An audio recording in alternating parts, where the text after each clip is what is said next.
Welcome to the Coffee Break Show. Today, I brought back a guest that you guys requested that I brought back, who just blew up everything on this side of the conversation.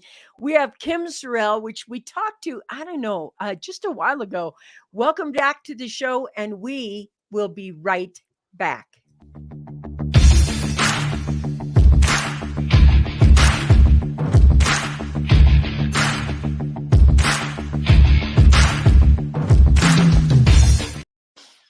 You're on the Success Secrets for Business, Family, and Life channel. I'm Vickie Helm. This is the Coffee Break Show. Kim Sorrelle has joined us. She is back. I promised you I'd bring her back, and so I did. And I want to say welcome back because we had so much fun. I was really looking forward to having you on the Coffee Break Show today. I really was looking forward to it. Yeah, like I told you earlier, I got up this morning, looked at my calendar and went, yes, this is going to be a great day. Yeah, there is something about the conversation about love that we had and the passing of I think it was just last week or so, the show episode when it aired had so many people who wrote back, and one said thank you to me. Other people were sharing the show out because they were bereaved people who had lost a spouse that put that show out.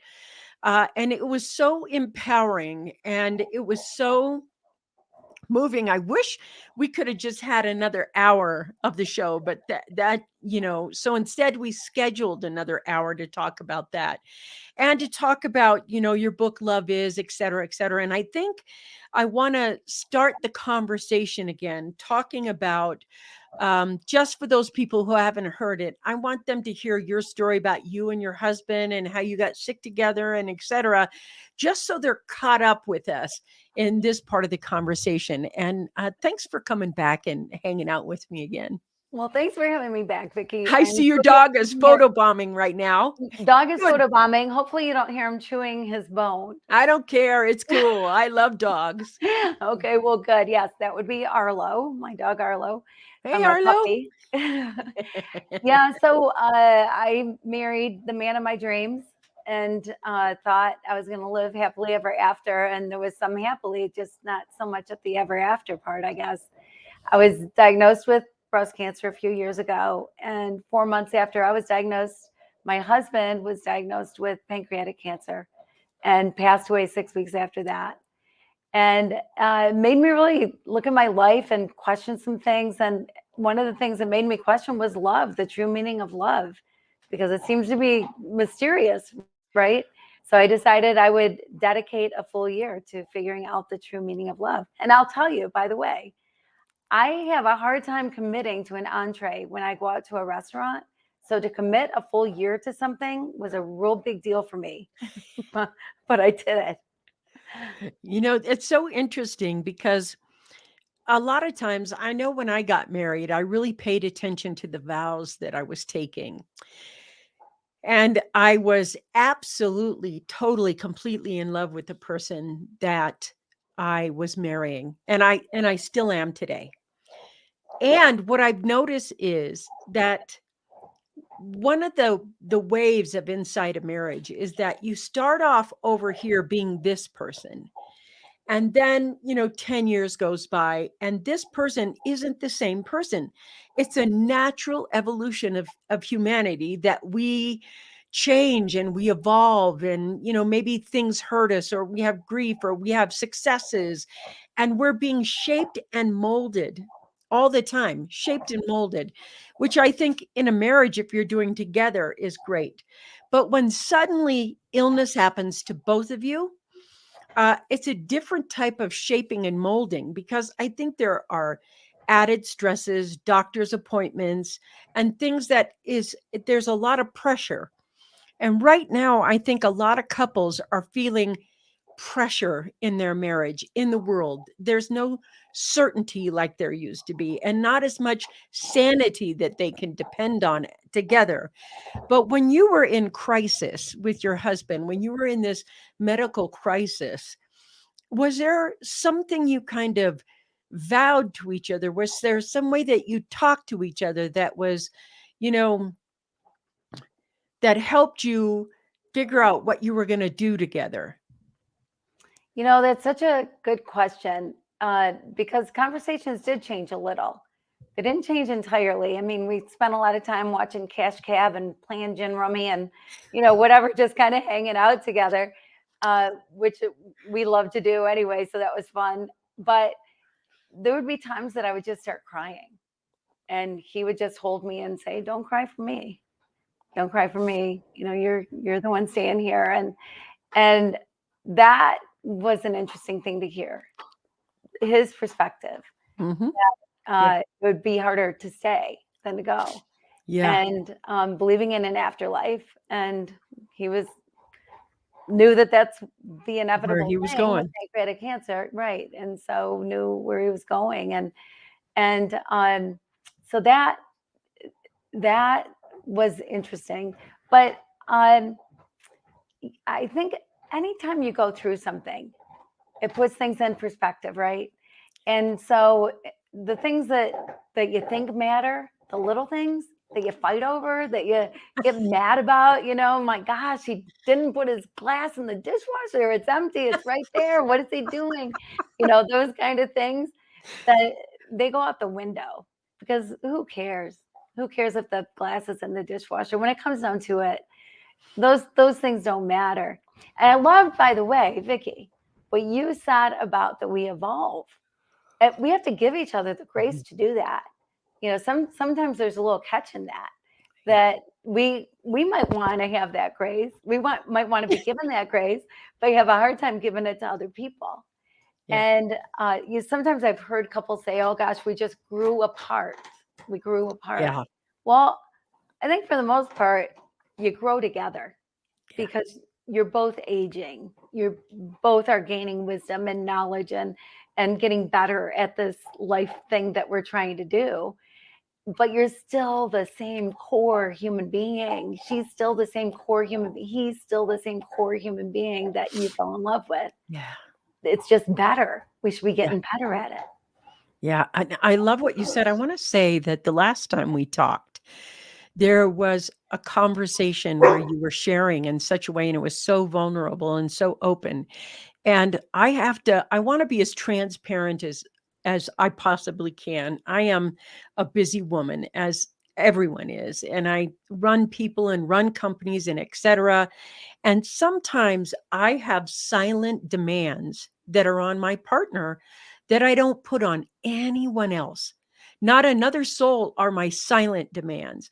And when I talked to you and was in the last interview, I realized how and some of the things I was quietly doing to sabotage my own relationship because I had no mindfulness or awareness. I had a reliance. Like the last person I can trust is you. You're the blah blah blah, and I'm just like, hey, let's do this and da da da da. Have my back at this moment when I want it, and etc. And I pulled back and I looked at how much my partner did because we talked about looking at how much your partner does for you that they don't do for anyone else. That they often sometimes do in an unhealthy way. And so what I did was I sat down and I looked at all of that stuff that my partner does for me. And I thought to myself, I am not doing this anymore. And at that point, I put a really delineating line about how I was behaving in my marriage, not necessarily giving a crap about how they were behaving, even if they had the same, thing that happened. But what happened was, as I started implementing it, I implemented your one tip that you gave me on the last show. And I'm going to help you remember that, which was spending your some time every single day telling and appreciating your partner for what they do.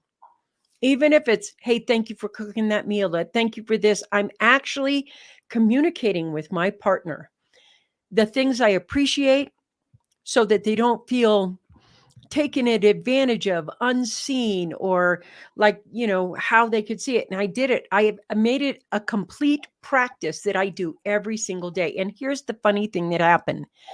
the fun thing that happened was that they shifted without me having to say anything. I shifted and they shifted with me when they realized, and there's so much more support now because it's a conscious habit, which is empowering in ways that I can't even tell you. Some of the money growth that's happened, some of the spiritual growth that's happened, some of the relationship connection that happened because of that one tip. And I wanted to make sure today that I told you the result of putting into place the tactic that you gave us, because I think sometimes love can be easy and we make it hard, you know?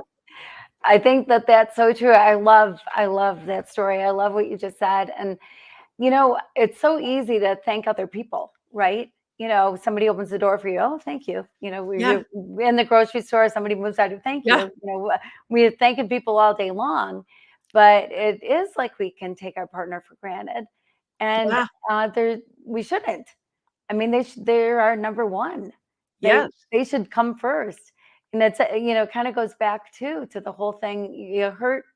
You only hurt the ones you love, or you hurt the ones you love the You most. only ignore the ones you love. You only ignore the ones you love. Exactly, exactly. But when I first heard that years ago, I thought to myself, gosh, if I was walking down the street and there was somebody walking, a stranger, nobody I ever saw before in my life, I wouldn't go to them and go, "What a lazy son of a gun you are! Like, I cannot believe you would whatever. You're not going to You're call just people sitting on names." this park bench doing nothing. Exactly. Pick up that newspaper. What do you think is going on here? Yeah, I mean, you wouldn't do that. But for some reason, we do that to the people we love the most. Yeah, And I think one of the reasons why is because we know they'll still be there. And there is a beauty that's and right. comfort in that, right? Yeah. But how much nicer would it be if we didn't do those things and still knew that they're Yes. going to be there? Yes. And we're talking about, to me, it's like the power of love. And I want to talk to people who are struggling right now. I think this is really important. Anybody outside of your marriage can look like a hero because they're not in doing the dirty work inside the marriage. So even if you're toying with having an affair, or you're with somebody who's paying attention to you in a different way that you wish that your spouse would pay attention to you in, and suddenly you're enamored by their attention, and suddenly that attention you think is walking you out of the marriage, it's because they can always look like the superhero. They don't have the kids, they don't have the bills, they don't have the laundry, they don't have anything. They just look like this scot-free person who's going to take you out for a drink or dinner or whatever, and talk to you and compliment you in a nice way that you need to hear. So here's what I want to say before you make that leap. Try this thing that Kim did with us, and that is being able to communicate with your partner and ask for what you need. And if it's date night and more loving conversation, then you want to be that loving conversation first. And if you're looking outside of your marriage, instead of talking to the partner in the marriage. Now, some partners just don't even get it. They don't even know what you need, and it's not their job. And Kim, let's talk about the communication when we're talking with our partners and we're listening to what makes them happy, and we're telling them what's going to make you happy. And what if those happiness things, like, for instance, I know that in my marriage, I like to check in the morning. I like to check in every morning with my marriage. I'm like, having a cup of coffee with you. How was your night? How was your day? What are you doing? Blah, blah, blah. Okay, break. Now we can go our separate ways. And my partner, she loves to go for a walk in the morning. She loves to it's my silent time. I get my head together time. I go for a walk in the morning. And so what happens is you have two different things that make you happy. And if you say them, I can go, oh, yeah. go for a walk in the morning, and then when we come back, we can sit down and have that. But what ends up happening if we don't talk about it? And I want to talk about how you look at your partner and have these conversations. Some people actually think that these are tough conversations to have. They believe their partner should just kind of know, well, if you watched me, you know what I want. And if you can't give it to me, then, you're not paying attention. And I want to get that kind of thing. And let's put that myth out to rest. And let's talk about that for a little bit, shall we? It's so true. I think that because of the movies we watch and the beautiful songs we listen to and all the romance and all the whatever going on, we put people in certain roles. And then we have these Mm, expectations. We've got these huge expectations that, it's up to them to create the romance. It's up to them to read my mind and know when I need to be told that I look good, or it's up to them to understand me. And but turn it back on yourself. How much do you understand them? And are you creating the romance? And are you fulfilling their every need? Maybe it's twofold. First of all, allowing yourself to ask and not thinking that they should read your mind, because we know they're not going to. So allow yourself to ask and say, or tell, ask and tell, and ask about things and tell, this is what I need. I need this. I need this from you. How can I get this from you? Whatever, have the conversation instead of just stewing, right? But also ask them what they need from you.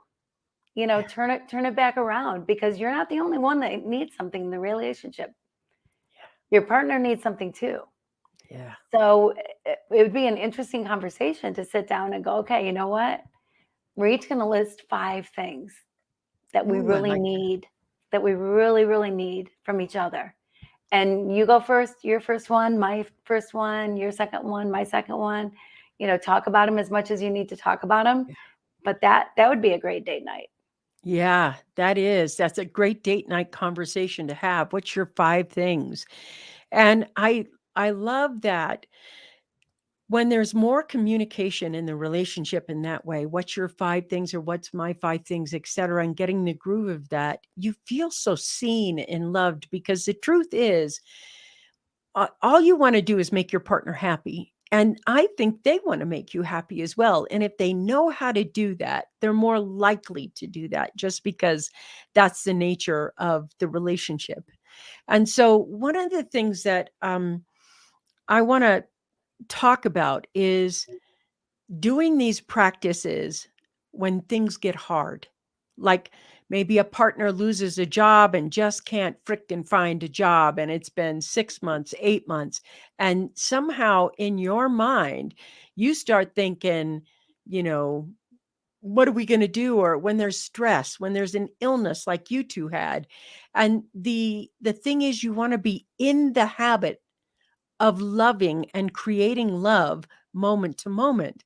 And the best time to start is when things are going well, because I'm imagining the things that you regretted that you didn't say when you're saying goodbye to them would suck. Yeah, absolutely. Right.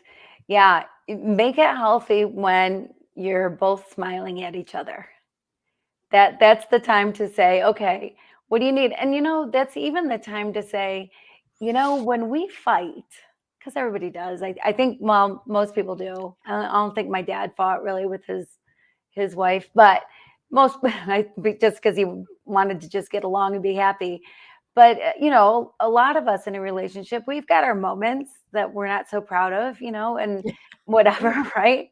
And but to when we're smiling at each other, to talk about, well, okay, the next time that happens, the next time we're getting to the point where our blood pressure starts rising because I'm mad about something, I'm letting you know you're mad that I'm mad. We're mad at each other. So then everything starts happening. And then we start going, well, and not only that, but you know, that thing you did that last week, and that thing you did 2 years ago, and then that thing 5 years ago, you know, whatever, like for some reason we bring up the past, and like that can happen.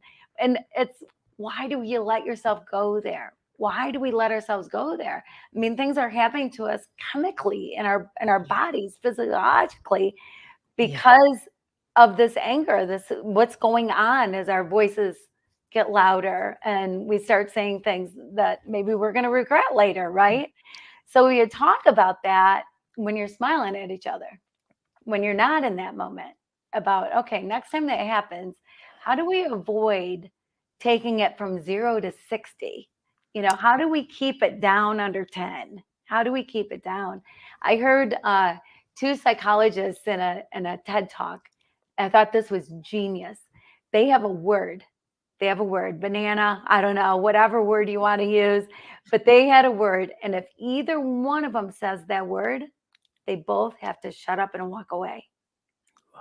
So if either one of them feels like they're getting to the point where they're going to start mentioning leaving the dishes out last week and 2 years ago, they cool the relationship down. They just cool the conversation off right then, and they say a word, and they are committed to it. Like they have to stick to it.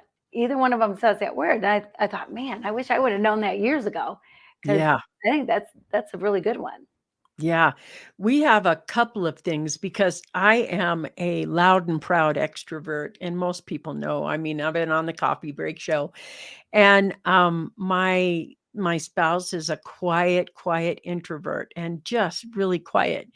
And over the years, I've gotten a little more quiet myself. But when we're out at a party or whatever, I can, if it's high, we're going till 12, 1, 2 in the morning. I'm like, okay, I'm here. But my spouse, after a couple of hours, she's all peopled out. And so we have this code that we use. And we say, I'm full. I'm full. That means I'm full. I need some space. And when we say I'm done, I'm done. I'm full. I am done. That means I need to leave. I'm full means get ready to leave because I'm full. I just need some space. And I think having that kind of care for each other in that way is is um is something that every marriage can use. I mean, we get into the marriage because we love them, and most likely you've spent maybe a year or two together, maybe 3 before you get married. So you think in your mind that you have some idea of who they are. And maybe at their core, you do. They're very loving and they're very bookish, or they're very athletic, or they're very musical, or they like going to these kinds of movies. I mean, you have some sense of who they are. But the core of them, the very core of someone, is always in the basis of transformation.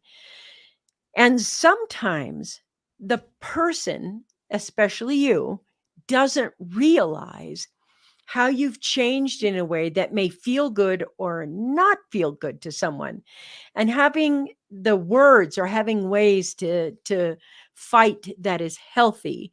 And for me, I don't see anything wrong with fighting at all if there's no violence. And I mean no verbal abuse and no physical abuse, obviously.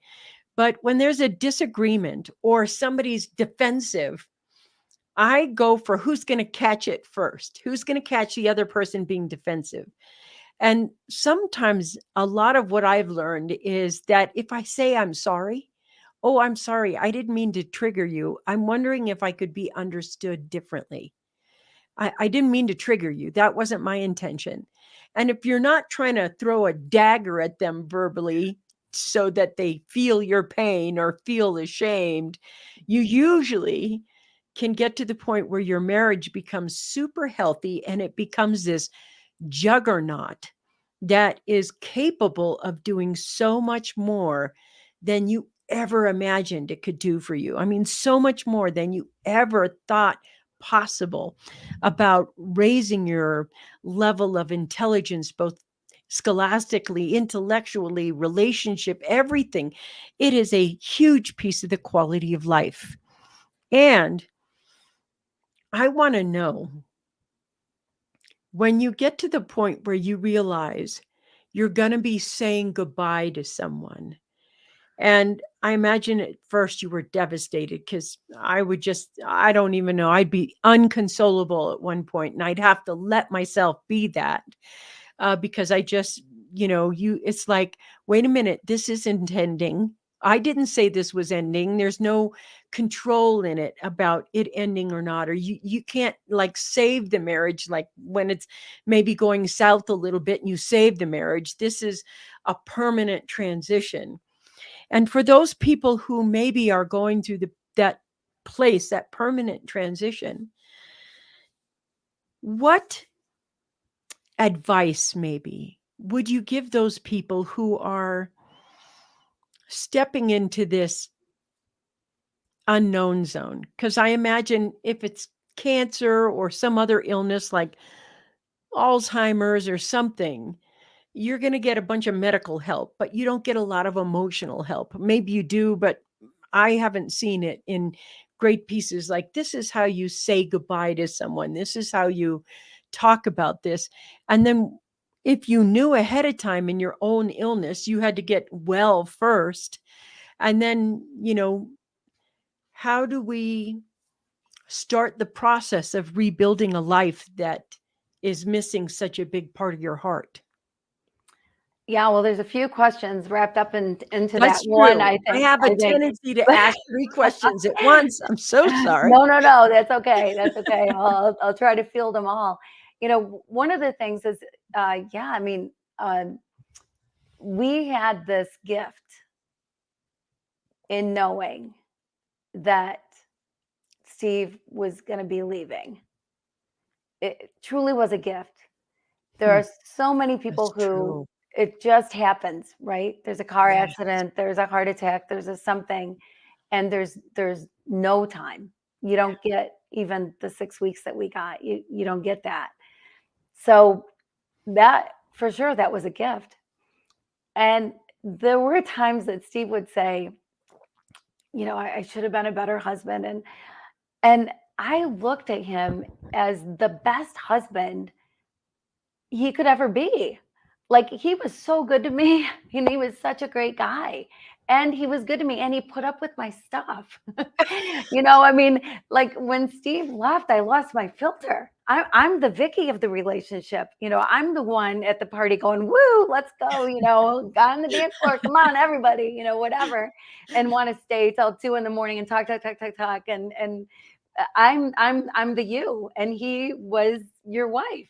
Mhm. And he's the quiet introvert.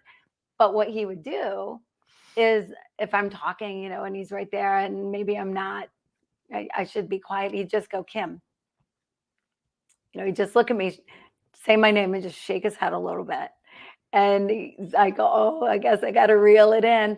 Well, and that filter's off.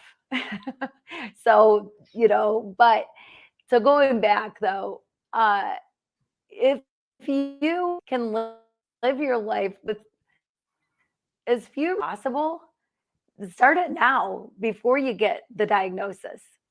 Now is the time to not be regretting what you're doing. People can get so stuck in a rut.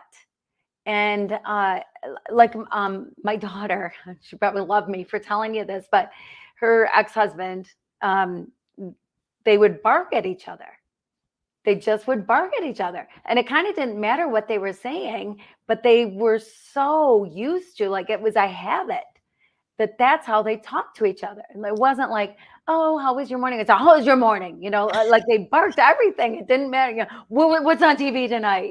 Whatever it was, they just barked at each other. And one day I said, do you guys know you're doing this? And they had no idea. They had no idea that that's how they came off, that's how they sounded to each other. And they reeled it in. Once they realized, they were like, oh man. But habits like that can happen. We can get into these ruts in a relationship that's what we're doing. We're barking at each other. We're ignoring each other. We get into this pattern of life, this pattern that is this, especially with kids, with with work, when you've got a lot on your plate, you get up in the morning, she goes for a walk, you hear about the day, then you do this, and then you do this, and then on Saturdays, this is what happens, and whatever. Shake things up. Shake it up. When you get into a pattern that is so concrete that you feel like you know each other's moves and that this is what happens next, Mhm, things can get a little dry, a little mhm. boring, and you can lose touch in a hurry. So shake it up a bit. Shake it up a bit. Go to a different restaurant. Have a date night. Figure out something. Get a new negligee. Whatever it is, but shake up the routine a little.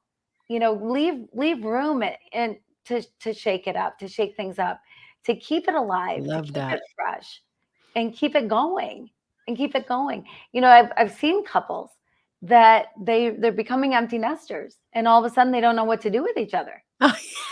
Right? Because here they were, and they're the taxi running to the soccer games, going to this, going to that, getting the kids to school, getting them ready in the morning. And they look at each other and they go, well, who the heck are you? Yeah, yeah, I recognize you because you were passing me in the car. But other than that, because they've lost touch, they've lost yeah. each other.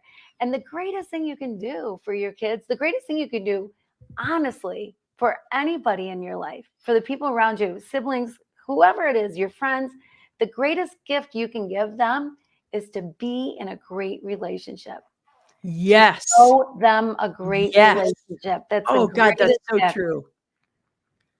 Yeah, yeah. Yeah. It's interesting that you said that, and I wanna use an example of that because, I was born into a very violent, non-loving marriage, and they literally didn't even go on a date. It's a weird story, but, um, my mother got pregnant instantly and very young, and for 10 years, I saw a very bad, violent relationship, etcetera, and I had all kinds of stories in my head about everything that happened.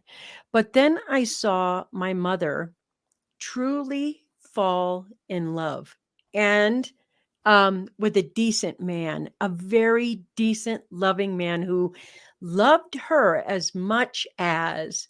And then I saw the opposite of that. And when I was little, so tickled. And I mean, little, I think I was 6 or 7. So I didn't have a big vocabulary. I just saw 6, 7, 8, 9, 10. I saw their love, friendship grow. I saw their ability to talk to each other grow, and I saw this love blossom. And from that moment, that healed what I saw in the first place, a bad man who was a bully, who beat up his wife and family and everything else, into this absolutely, here's what love looks like and is. And this is how love grows over the years. And this is how a relationship develops. And this is how you talk to each other with kindness. And what you just said, Kim, about being that example for your children is absolutely so empowering. And it is what you measure in your head. Love looks like this. Now, the thing is, you don't want to go, love looks like this, and this person go, looks like this. Love feels like this, but it acts how you shape it, bend it, or mold it together. I love how you said about shaking things up as well, because we can, go to the same restaurant over and over again because we like their food and forget that we could try something new and be a little adventurous. And I also, one of the things that I think has really enhanced my empty nest syndrome is having a hobby together that you really enjoy. I mean, just, for me, it's bike packing and mountain biking. We just love that. It's just super fun. And everything around planning that is super fun. And every new toy you get, like, how you get those, maybe a paddle board, and you're like, hey, we got a new paddle board. Look at this. There's something exciting there. And also reading books has gotten to be something that's super cool to do. Like if we go on a road trip, it's the audiobook. Which one do you want? So maybe we get 4 audiobooks and it's, which one goes first? And suddenly you're learning together, you're growing together, you're having things together, and it reminds you of who you were back when you started. And that rebuilding that is so important. I think some of the things you say, the thing I love about them is they're so implementable, so powerful, and so easy to do. And they're so much cheaper than therapists and attorneys. Well, I love the hobby. Absolutely. My gosh, find something that you do together. Play tennis, play pickleball, play something, and then and then plan trips around it and do whatever. And there is something really cool about listening to books together, because then you're on the same page, And you really. have And conversations. yeah, You're exactly. You like, can you did can you talk hear about him say that? Did you see that? right. Did Yeah. you see that coming? Right, exactly. How fun is that? It's Yeah. it's really good. Yeah, I think Irma Bombach back in the day, she was so funny. She was awesome. Yes, and she wrote a book, Life is Always Greener Over the Septic Tank, I think is what it was called. And I think about that with relationships sometimes, that you can look outside your own and think, wow, look at theirs, they got their act Mhm. all together. Well, they're showing you their shiny side, right? Yeah. But, or man, that guy, he is saying the right things to me, or that woman's really catching my eye, whatever. Well, th- that green grass is over a septic tank. Mhm. That's where it is. It's That's it's right. not over a rosy field. It is over a big tank full of poop, because the grass might be greener, but it's going to turn brown in a hurry. You Yeah. love the one you're with. There's a reason why. There's a reason why you're with who you're with. Love the one you're with. And I got to tell you, as a single woman out in this world, the pool is very shallow. I think there are three. Yeah, it's bad. I'm telling you. I think there are three good men my age in the entire world. Three. One lives in France, one's in Australia, and one's at the North Pole. So I live in Michigan. So the chances of ever meeting them are slim to none. So it is a shallow pool. When you are with somebody for 18 years, 20 years, 30 years, however many years, to start over at zero, think about that, Amen, sister. I will right? tell you that. And Yeah. the thing about a marriage is that it's not just all about love. It's that to me, I think that the first thing everybody should learn how to do is become a power couple. Because if you're marrying something hoping to have them fill a short end of the stick that you have, like, well, you're really good at this and you'll save me from this and blah blah blah, then you don't have a marriage. You have a business. So now, fine, you have a business. Now let's make the marriage. And let's make the business and the marriage and together so that I always like look at it as if you see Steve Harvey's marriage, if you see Steve Harvey, or I like Grant and Elena Cardone, because in their power couple relationship, the reason he's as good as he is because she's as good as she is. And Elena Cardone, I just heard her talk a couple of weeks ago, and she made a really cool statement. She said, the reason my marriage works is because I give 100% and Grant gives 100%. And it doesn't mean our marriage is 50-50. She said, when somebody gives 100% and then you give 100%, your marriage is at 200%. It's 100% plus 100% is 200%. And I'm like, yes, that is a powerful, that's a powerful quotient to say that and in order for it to be 100%, each of you has to see and acknowledge the gifts of the other person. And if you can have that, no matter what happens, like your husband, I think it's so incredible that he was like, don't you cry for me, I'm going to be up in heaven and you're going to be stuck on the earth. um Yeah. that his attitude, I mean, you could just praise his attitude. And I was like, well, that attitude, when you're in the throes of death, if you have that attitude, it meant you had that attitude before death. Mm. If you don't have that attitude before death, you're scared. When you're there and you're like, okay, I got 6 weeks with you and I want to be with you and tell you I love you and hold you when you cry and you're going to get through this and be supportive. Then, I mean, that's an incredible person, you Mm. know? And Yeah. that started before the illness. Right. Right. Right. Just like when you're going through a rocky time, if you've been strong before then, if things have been good, if you've been doing it right before then, you're going to get through the rocky time Yeah. so much easier. You're going to get through the rocky time, period. You should get through it. It's uh it's just so important to really listen. One of the things that I learned when I was on this year-long journey of figuring out love and using this 2,000-year-old poem, love is patient, love is kind, whatever. The very first one, love is patient. We know what patience is, right? We're not honking our horn when we're stuck in traffic. We're not mad because they can't find their shoes and you're ready to walk out the door, right? Uh, so we know what patience is. But what I figured out about love that is patient is it's no matter who, your spouse or whoever, and all so much of what we're saying really applies to so many people in your life, especially your spouse, but other people in your life as well.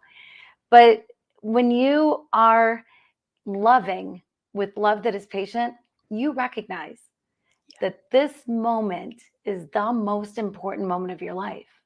What's in the Yeah. past is in the past, and what's in the future is yet to come. This is the moment. This is the most important moment. And it's going to come and go with or without you. So Yeah. if you love, then you are fully there. You are fully engaged. Your ears are fully open. You're not making assumptions about what somebody is going to say based on what you know about them or based on your 20 years of marriage and they say the same thing all the time. Your ears are fully open to hear what they're actually saying. You're not thinking about a meeting you have later or what you're going to have for dinner, what you Yes. need to get at the grocery store or something that happened yesterday. You are strictly listening without your rebuttal ready, just listening. It's amazing when you're fully there for somebody. Love exudes in that. That's true. That is love, to be fully there. Think about how you feel when somebody is fully there for you, because you know the difference. Yes. When You people are half absolutely listening, do. right? Or if they're totally engaged with what is going on in Absolutely. your head, right?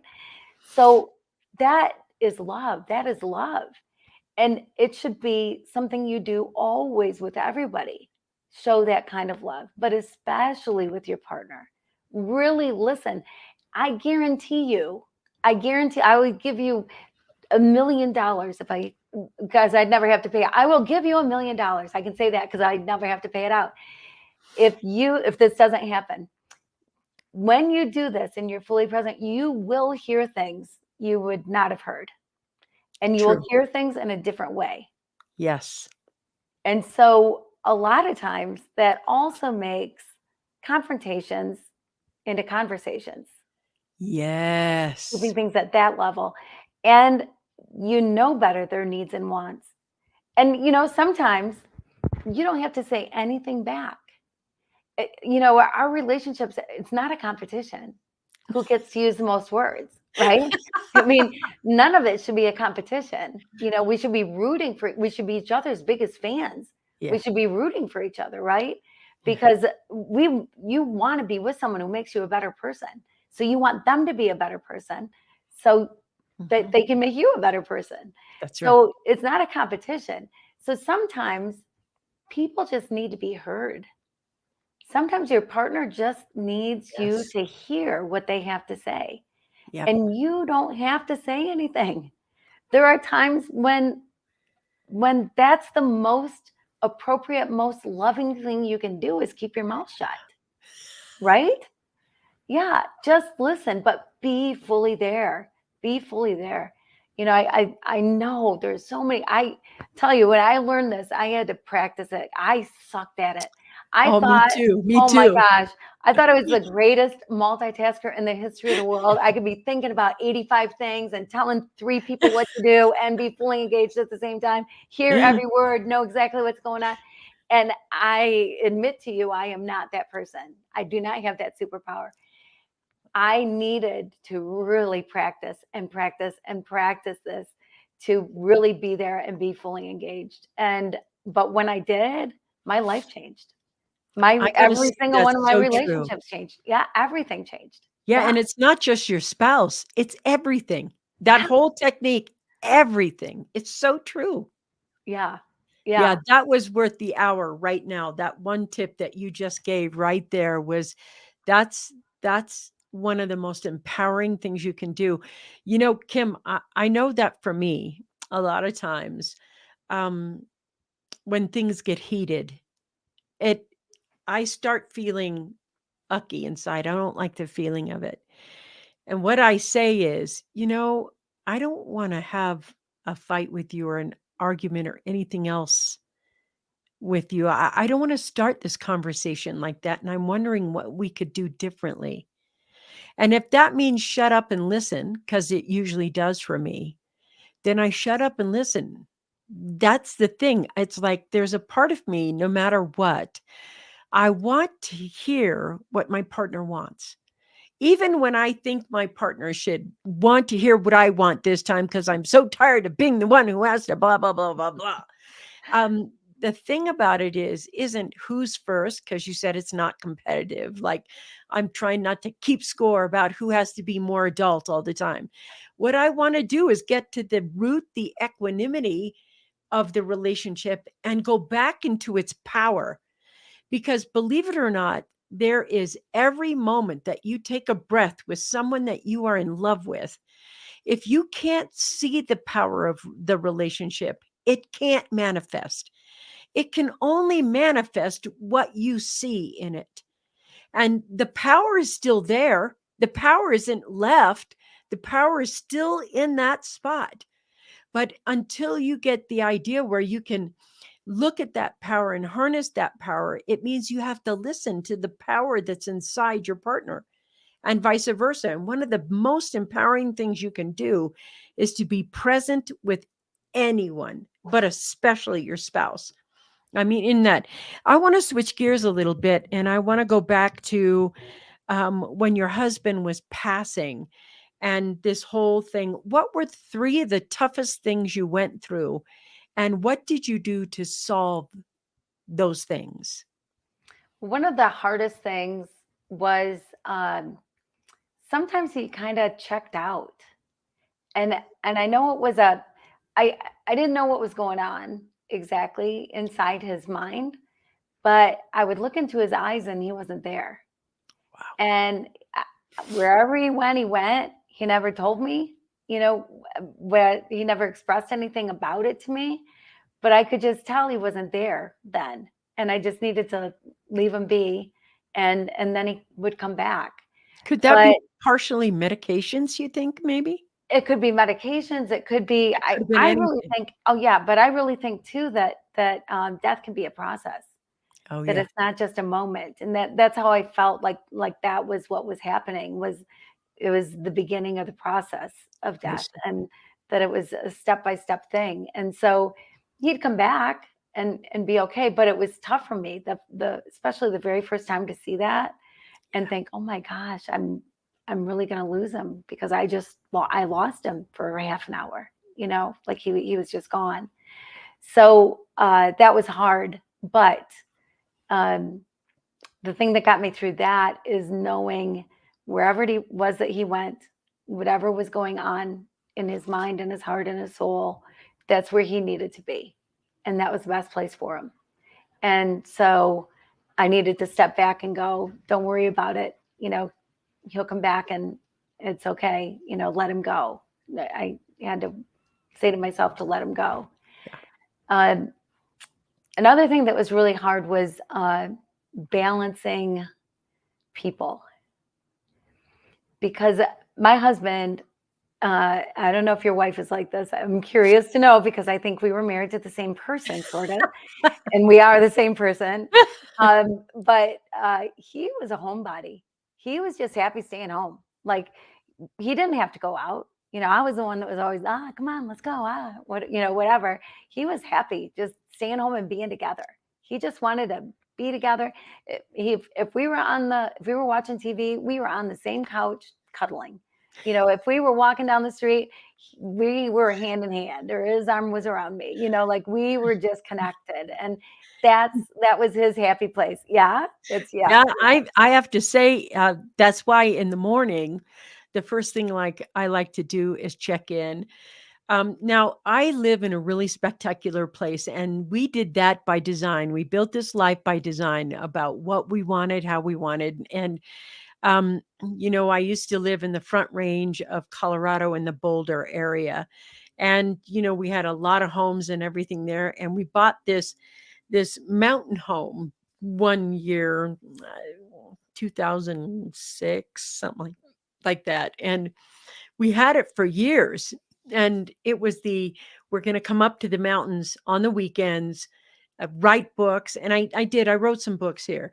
But what ended up happening when I was on book tour and it was getting towards Christmas, I was like, why don't we just go up to the mountain home and be there for Christmas? And then we were going to go buy another house in the Front Range. But then I was like, New Year's is coming. Why don't we just stay here for New Year's? And I was like, your birthday's in February. Why don't we just stay here until your birthday? And then every holiday after that, I was like, why don't we just stay here?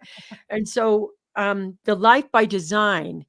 Now, I can let myself walk out the door and mountain bike, because there's dirt roads and mountain biking trails and 14ers, and that's all by design. So I'm happy in my world, but I'm very specifically made it that way. This is where I am not, this is where I might be a little more introverted than I thought.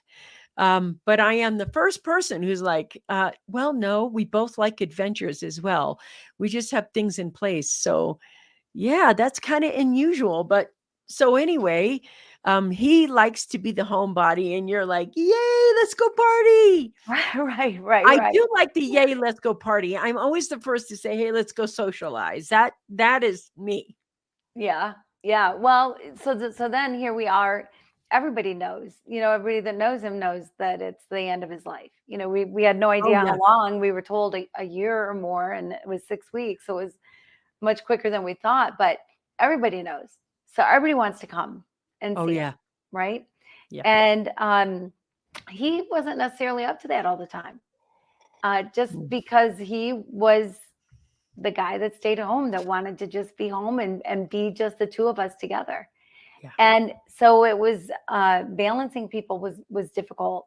And so if you know anybody going through this, realize that that's balancing people is not easy. And ask, don't just drop in, just ask. When ask, even don't say, can I come over this afternoon? Say, is there a good time? Is Yeah. there a good time I can come over? Because as things progressed with him too, there were certain times of the day that just were not good for him. Oh, That that's he so needed to just true. lay down and rest, whatever it was, right? So ask, just ask, because of course you want to see him, but hopefully you saw him before he got sick. Yeah. And he knows that relationship's there. They know. I mean, we do that more for ourselves, right? Mhm. It's like selfish reasons that we want to say goodbye, Yeah. and it's not necessarily for them, because they know you. They already know you. But so balancing people was tough.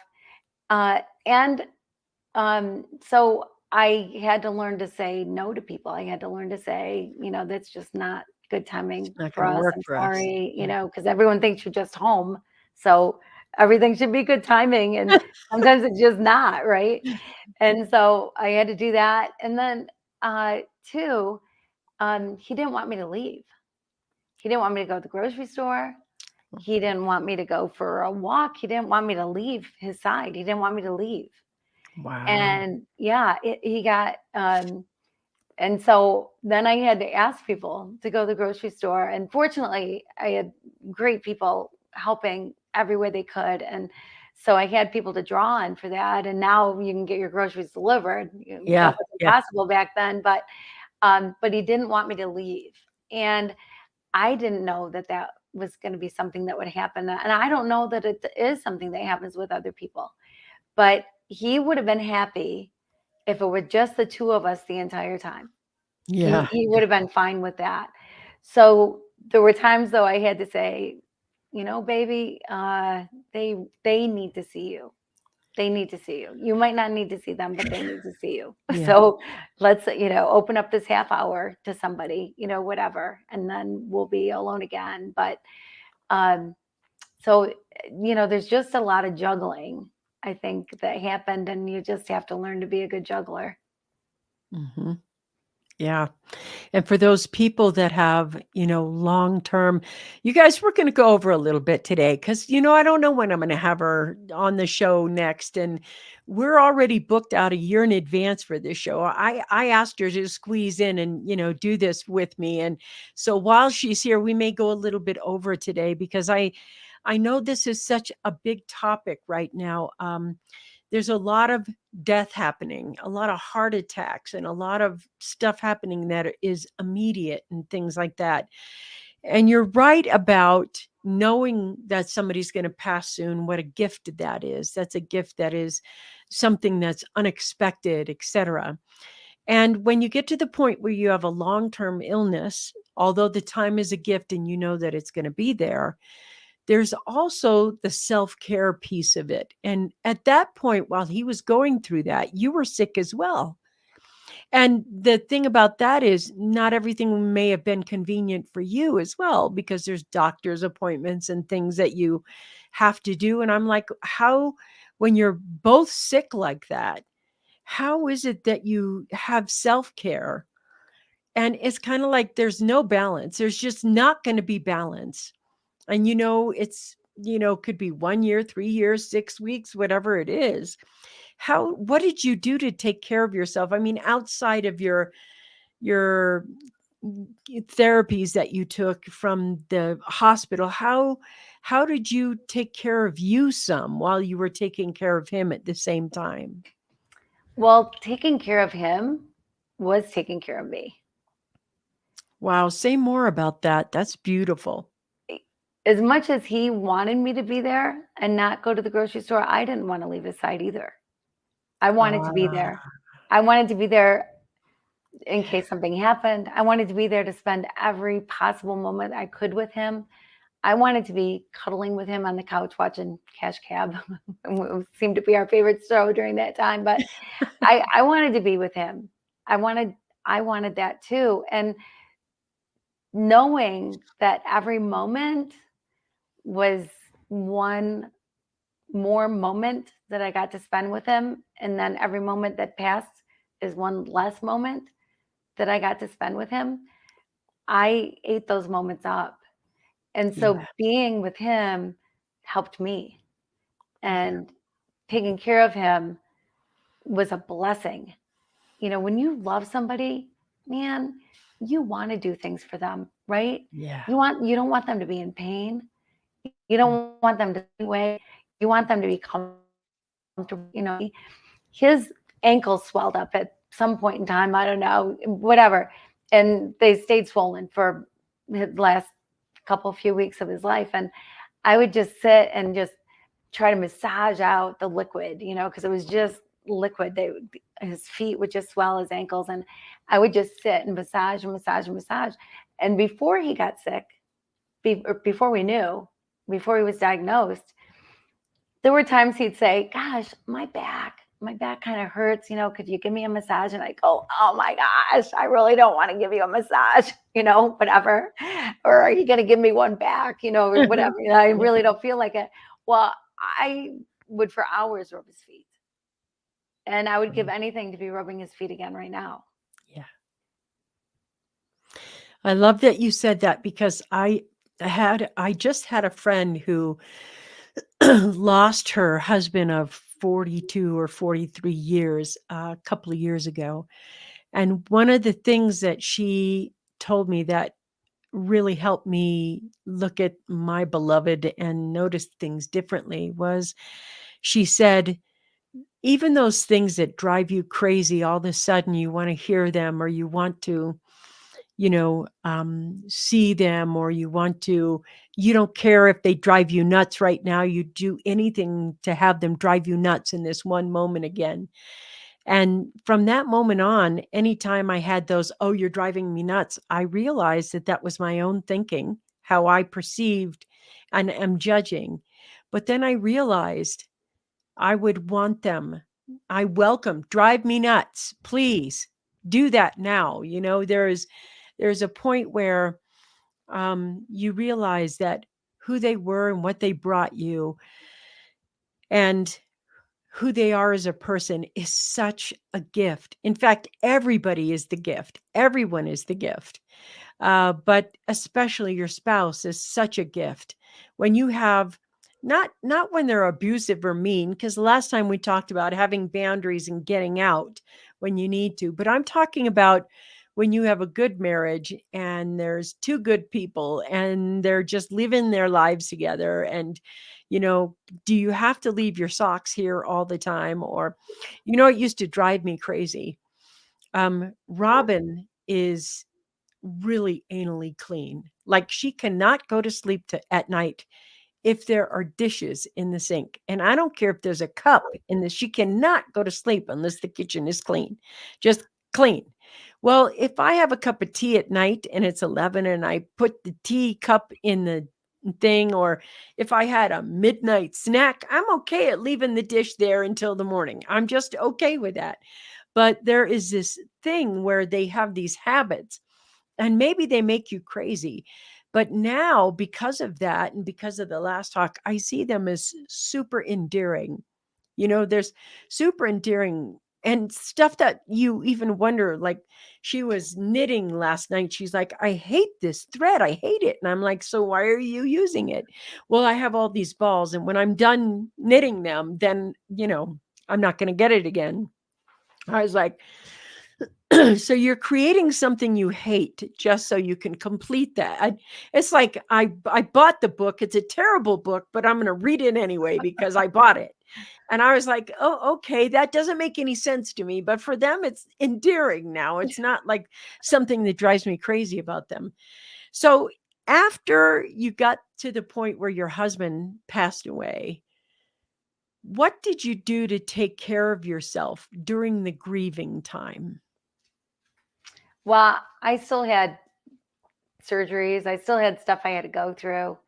And so it was an odd way to Yeah. be, an odd place Trying to to be save your in. life at the same time. Right, right, right. And I mean, my cancer didn't compare to his. Like, pancreatic cancer, oh my word, breast cancer, they've come so far, and it was caught early and all the right things, so it was all good. And, survival rate was gigantic and all of that, but you still have to go through it. Yeah. You still have to get through it. And so it was, I don't think it was normal grieving. I don't think normally people have to go through that and instead can just be healthy and figure out life that way, I guess. And so, but the biggest thing I know to this day, the biggest thing that I did that really helped me was going to Haiti and serving. Service is such a grief healer, and I Wow. never knew that. I'd never heard that before. Nobody ever told me that. And then I went, and not with the intention of that, but the intention of helping people, and then realized when you can get out of yourself and help other people, there's magic in that. There just is such healing. And there's also this incredible thing that happens. Like, you feel like you're going to give, like you're going to serve. These people, oh my gosh, there's this earthquake and people have lost their homes and people aren't eating, and you're going there to serve. You're going there to do what you can do to help anybody you can help. But you can't outgive. it's just impossible. The blessings that you get, what you get in return is greater than anything that you can ever give away. Wow. And there's something healing in that as well. That there is this powerful thing, God, spirit, whatever you want to call it, but in humanity, in the world, that doesn't let you outgive. It doesn't. Beautiful. You cannot outgive. You just receive, and there's such incredible magic to that. Gorgeous. What you just said was beautiful, beautiful, beautiful. Now, listen, if you're just tuning in and you're thinking, oh, this is a great conversation, this is part two of a conversation that we've had. I'm going to put our first conversation that we had below so you can see the first one and then this one as well, or whatever way you want to watch. The reason I'm bringing that up is because Kim, when her husband passed, she was part of a team of people who went to Haiti and served there after that completely devastating earthquake. And I know people in Turkey are thinking about that right now, but she went there, and that serving aspect that she did is how she healed her heart. And that to me is the most beautiful, incredible thing that you have said this entire show. It's like, if you want to heal yourself, serve others in a meaningful way. You cannot outgive. You cannot overgive. You can always have more to give. That's so interesting and so empowering. And I know it to be true as well. And I know that you had been doing this for a long time in Haiti, which is a tough place to be right now. It's still in the news. It's still in the news by what's going on there. And, that recovery, it takes a long time when it's a third world place. It's not like there's, a government willing to fund a rebuild of a town or a city. And I think that one of the cool things about your version of love is that it's about love in a holistic manner, not just with your partner, not just with yourself, not just with your work, but all of it, the whole thing about it. Um, I want you to tell them about your book. And to me, I think everybody should go get a copy of it and read it and get to know Kim. And if you're driving, relax, you guys. I have everything in the show notes. It's scrolling across the board. And you can also find her at kimsorrelle.com. It's SORRELLE.com. Kim, KIM, Sorrelle.com. But tell them about your book, and then tell them how they can work with you if they want to do that. Sure. Yeah. So Love is the name of the book. It's I thought I had one right here. It's a dark blue Behind you. cover. It's a dark blue cover with a great big Love Is. And so it's easy to find on Amazon. It's at Barnes and Noble, places like that as well, brick and mortar stores as well as every place online. And it's not a rainbows and unicorns kind of love book. So if that's what you're looking for, don't buy it. It is the true stories. It's the nitty gritty, down and dirty, what happened in Haiti that led me to the things that I found out about love. And so there's some crazy stuff in there, but it all led to some really good stuff. And I just learned so much, and I just really believe that anybody would. And I am picking up some coaching clients. I'm a love coach, I'm calling myself. And it's been pretty powerful, I got to say, like some marriages that have been completely healed and in a very short amount of time. Like you don't Yeah, need to know that much really to change a lot. it's so true. I mean, just that 1 hour with you, like, literally transformed my marriage in such powerful ways, that 1 hour. And You'll have to go back and rewind and listen to the beginning of the show when I told her that. But there is such empowering ways that you work with people and couples and people who want to, I think, serve other people. They should meet and work with somebody who's already served in that capacity. Yeah, yeah, I think so too. I mean, there's a lot you learn along the way, and there's a lot of helping that hurts. Yeah. And so you sure want to serve the right way. You want your time and energy is going in the right direction. Yeah. I love talking with you. I love that you came back on the show. I am going to have you back on the show. It'll be sometime out in the future, definitely. But your work is so profound and so amazing. And it's so needed in the world right now. We're so divided over stupid stuff, and learning to serve each other in a higher way, in a more fulfilling way, not just in our marriage, but in our work and other people and giving back. The whole premise of how love can be molded and infused into everything that you do so that you become happier with a strong quality of life. That's what Kim's book is going to teach you, and working with Kim is going to do that. Go now, hop on to Amazon and get your copy today. It's going to be full of great stories and things that are going to empower you. And again, they'll be below in the show notes as well. Um, I am always really proud of the show. I think I'm nearing 600 shows. And I'm really proud of bringing the best experts from around the world. And when I find somebody super exceptional, I bring them back on as well, because I think their message is so empowering. It's the best way to heal your life. And every week I'm going to have a guest on that is an expert in their field. I promise I will bring her back. And thank you for being here. Thank you for being on the show today. Appreciate it. All right, you guys, I'm going to see you next week with another exceptional guest. Go out right now and get your copy of Love Is, and I will see you next week. All right, see you later, guys.